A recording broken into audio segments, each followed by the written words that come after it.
బీసీలను మోసం చేసేందుకు మరోసారి కుట్రకు తెరలేపింది.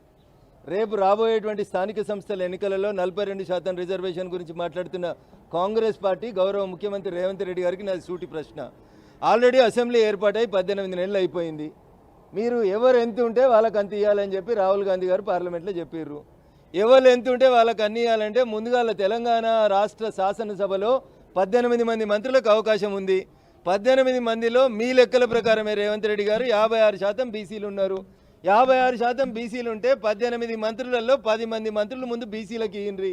అది ఇవ్వడం చేత కాదు, కానీ రేపు సర్పంచ్ ఇస్తా, ఎంపీటీసీ ఇస్తా, బీజేపీకి చేత కాదు. అరే నేను అడుగుతున్నా, నువ్వు ముఖ్యమంత్రి ఈ అల్లడికి 18 నెలలు అయిపోయిందన్నా, ఎవరు ఎంత ఉంటే వాళ్ళకి అంత ఇవ్వమని రాహుల్ గాంధీ చెప్పిండు. రాహుల్ గాంధీ మాట నాకు వేదవాక్కు అని రేవంత్ రెడ్డి గారు చెప్తారు. సోనియమ్మ మాట శిలాశాసనం అని చెప్తారు.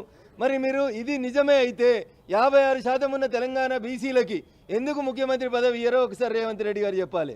రేవంత్ రెడ్డి గారు లెక్కల ప్రకారం 10% లేని అగ్రకులాలకి 7 మంత్రి పదవులు ఎందుకుంటాయో రేవంత్ రెడ్డి చెప్పాలి, రాహుల్ గాంధీ గారు చెప్పాలి. 56% ఉన్న బీసీలకి 3 ఎందుకుంటాయి మంత్రి పదవులు, బరాబరి 10 లెక్క కట్టి ఇయ్యి. ఇది ఇచ్చిన తర్వాత నువ్వు ఇంకొనికి ఏళ్ళు చూపెడితే మంచిగా ఉంటుంది. నా దిక్కు 1 ఏళ్ళు చూపెడుతున్న రేవంత్ రెడ్డి, నీ దిక్కు 4 ఏళ్ళు చూపెడుతున్నాయి. అది గుర్తుపెట్టుకోవాలి. 45 ఏళ్ళు ఆంధ్రప్రదేశ్ని పాలించింది కాంగ్రెస్ పార్టీ. ఒక్క బీసీని ముఖ్యమంత్రి చేస్తే 3 ఏళ్ళు ఉండనియలేదు పట్టుమని మా మెదక్ జిల్లాకి వెళ్ళి వచ్చినటువంటి ఒక బీసీ ముఖ్యమంత్రిని. 55 సంవత్సరాలు కాంగ్రెస్ ఈ దేశాన్ని పాలించింది. ఒక్క బీసీని ప్రధానమంత్రిని చేయలేదు. తాత తండ్రి మనవడు మీరు తప్ప, మీ ఇంట్లో తప్ప ఎవరిని 5 ఏళ్ళు మీరు ప్రధానమంత్రిని చేయనినటువంటి పార్టీ కాంగ్రెస్ పార్టీ. ఇలా బీసీల పేరిట మళ్ళొకసారి మోసానికి తెరలేపుతుంది. రాహుల్ గాంధీ గారు, మీరు పార్లమెంట్లో మాట్లాడింది నిజమే అయితే, మీకు భారత రాజ్యాంగం మీద విశ్వాసం ఉంది నిజమే అయితే, ఎవరు ఎంత ఉంటే వాళ్ళకి అంత ఇవ్వాలంటే ఏ అగ్రకులానికి చెందిన రఘునందన్ రావు డిమాండ్ చేస్తుండు. తెలంగాణలో ఇలా బీసీని ముఖ్యమంత్రిని చేయి, పీసీసీ అధ్యక్షుని ముఖ్యమంత్రిని చేయి, రేవంత్ రెడ్డిని పీసీసీ అధ్యక్షుని చేయి. 10% ఉన్నోనికి 7 మంత్రి పదవులు ఎందుకు, 56% ఉన్నోళ్ళకి 3 మంత్రి పదవులు ఎందుకో తెలంగాణ బీసీ బిడ్డలు ఆలోచించాలి. మీకు రేపు సర్పంచులు ఇస్తాడట, ఎంపీటీసీలు ఇస్తాడట, జడ్పీటీసీలు ఇస్తాడట. గెలిచిన ఎమ్మెల్యేలలో 10 మంది మంత్రి పదవులు ఈ రేవంత్ రెడ్డి. ఉపన్యాసం నీకంటే గట్టిగా చెప్పేటోళ్ళు తెలంగాణలో చాలా మంది ఉన్నారు. ఉపన్యాసం కాదు, నిజంగా మీది మాటల ప్రభుత్వమే అయితే ముందు 10 మంది బీసీలను మంత్రుల్ని చేయి, బీసీ ముఖ్యమంత్రిని చేయి తెలంగాణకి.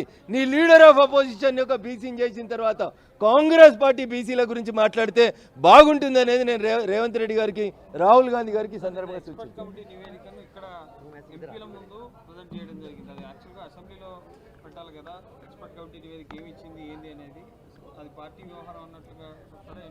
ఇప్పుడు చంద్రశేఖరరావు అనేట ఆయన 2014లో నేను సమగ్ర కుటుంబ సర్వే చేసిన అన్నాడు.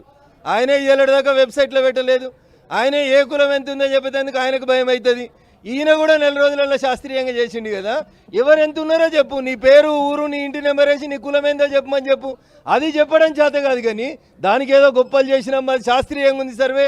శాస్త్రీయంగా ఉంటే వెబ్సైట్లో పెట్టు, ఇల్లీగల్గా ఉంటే తీసేస్తారు. ఎవరన్నా ఎవరిదేందో కాంది చెప్తారు అట్లా. కాబట్టి అందుకని మభ్య పెడుతున్నటువంటి కాంగ్రెస్ని చూసి బీసీ బిడ్డలంతా కూడా మోసపోవద్దని చెప్పి ఈ సందర్భంగా తెలియజేస్తా ఉన్నాం.